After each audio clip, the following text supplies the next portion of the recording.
راز پری آب. میگن ته جنگلی که هیچ کس جرأت نمی‌کرد تا آخرش بره یه رودخونه بود. آبش زلال، خنک و نقره‌ای و توی اون رودخونه یه پری زندگی می‌کرد. یه روز دختری با قدم‌های آهسته از بین درختای پیچ خورده و سایه‌های سنگین رد شد. نور خورشید از لابلای شاخه‌ها فقط روی اون میتابید. انگار جنگل داشت راهو بهش نشون میداد. وقتی رسید لب رودخونه، باد ملایمی وزید. سیب از دستش افتاد.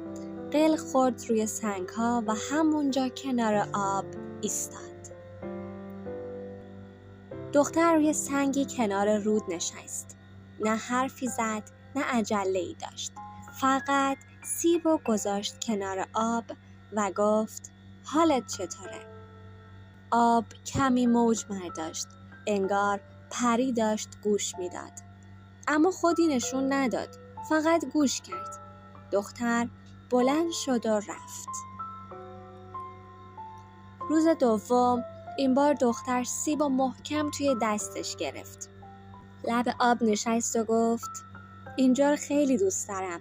ساکته، مهربونه. آب برق زد. پری کمی نزدیکتر اومد، اما هنوز هم چیزی نگفت. فقط صدای رود جواب دختر بود.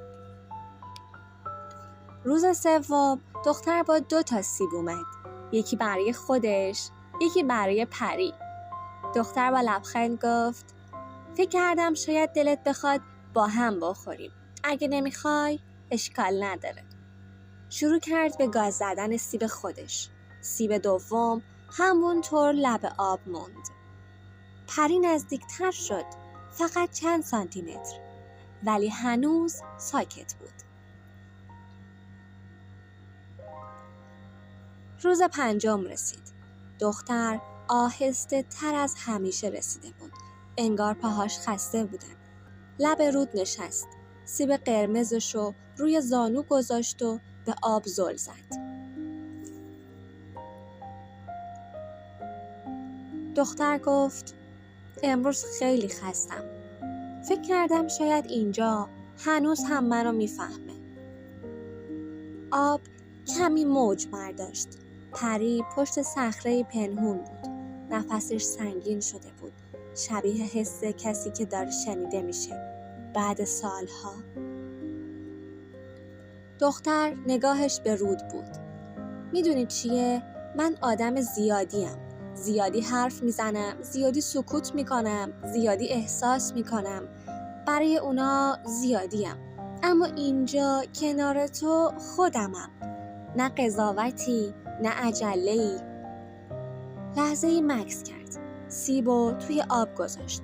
نه برای امتحان کردن، برای بخشیدن. گفت اگه نمیخوای بر ندار، ولی میذارمش اینجا، چون بهش فکر کردم و دلم خواست باهات قسمتش کنم. صدای شرشر آب نرم شد. بعد صدای پری برای اولین بار واضح شنیده شد. پری گفت چرا هیچ دوستی نداری که همیشه اینجایی؟ دختر نفسش رو آه کشید، اما لبخندش برگشت. چرا؟ دوست نداری اینجا باشم؟ از پشت سنگ بیرون اومد. چشماش مثل شب پر از ماه بود. نه، دوست دارم. فقط ترسیدم که مثل بقیه بری. تا حالا کسی بر نگشته بود.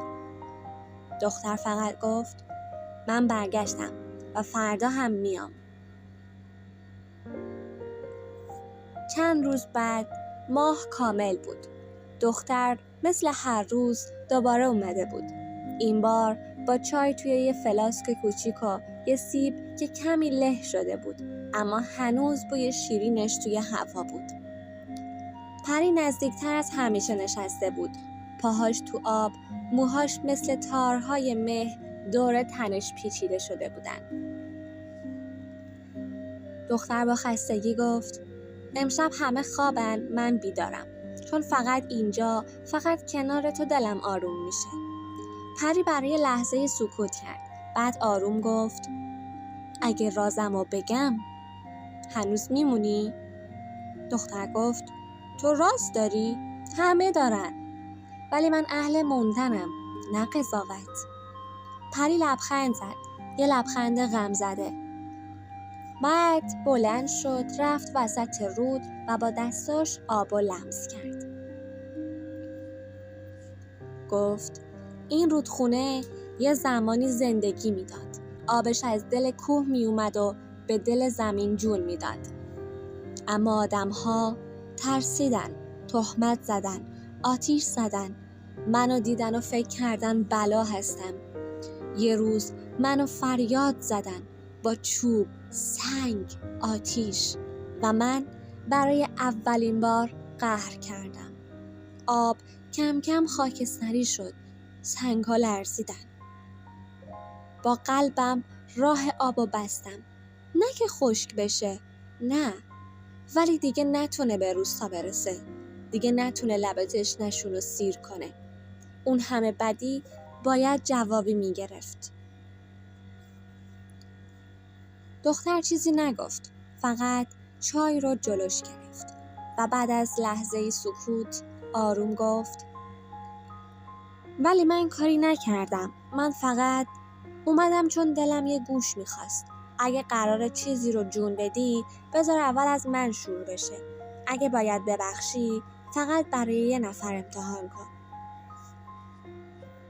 پری خیره موند به چشمه دختر و با صدایی مثل بیدار شدن خاک گفت برای تو، فقط برای تو شکوفه ها برمیگردن، فقط درختای اول روستا، تا بفهمن یه نفر هنوز فرق داره. اون شب نسیم عطر شکوفه بادام در هوا میچرخید و صبح روز بعد وقتی مردم روستا بیدار شدن درختای خشک گل داده بودن.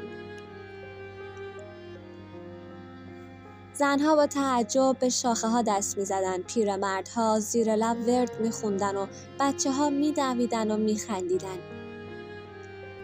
درختای بادام که سالها بود بی گل و بی برگ بودن حالا سفید و صورتی شده بودن. زن جوانی با ترس گفت کی این کارو کرده؟ جادوگر بوده؟ یکی گفت نه، معجزه است. ولی دختری که لب رودخونه می رفت فقط لبخند زد. هیچ کس نفهمید اون معجزه بوی سیب داشت. دختر دوباره کنار رود نشست. پری با موهای شبتابش بالا اومد. چشماش هنوز غم داشت اما دیگه سنگین نبود. دختر گفت دیدی چطوری شگفت زده شدن؟ پری آروم گفت آره، ولی از روی شوق نبود، از روی ترس بود. دختر گفت آدم‌ها همیشه از چیزایی که نمیفهمن میترسن. اما من فکر میکنم باید یه فرصت دیگه بهشون بدی. فقط یه قطره آب برای درخت بعدی. بعدش نگاه کن. اگه لایق بودن ادامه بده. اگه نه میدونی که راه آب دست توه. پری ساکت موند. بعد با نوک انگشتش سطح آبا لمس کرد. صدای ظریف یه جریان کوچیک از دل خاک شنیده میشد. پری لبخند کمرنگی زد و گفت امشب فقط یکی دیگه، فقط یه درخت دیگه. و درست همون شب کنار دیوارهای ترک خورده روستا درخت زردآلوی خشک شروع به نفس کشیدن کرد. چند روز رود تنها بود. نه صدای خنده‌ای، نه سیبی، نه قصه‌ای. پری خیره به سطح آب میموند ولی دیگه بالا نمی اومد و درختها دوباره برگهاشون ریخت. شکوفه ها افتادن. زمین خشخش کرد. دختر با چشمای پر از پشیمونی برگشت. آهسته گفت میدونم قهری، اما اگه بدون چرا نیومدم شاید. پری ناگهان از آب بیرون اومد. چشماش پر از یخ بود. با عصبانیت گفت تو گفتی فرق داری ولی رفتی. همه میرن، همه. دختر گفت من فقط از حرف مردم ترسیدم. همش میپرسیدن کجا میری؟ چرا هر روز میری؟ من ترسیدم اما دلم برای تو تنگ شد. پری سکوت کرد. دختر جلو رفت، زانو زد، سیبو گذاشت کنار آب. میدونم دیگه نمیخوای منو ببینی، اما من هنوزم دلم برات تنگ میشه. پری لبخند زد. فقط یه ذره. شایعه پخش شد.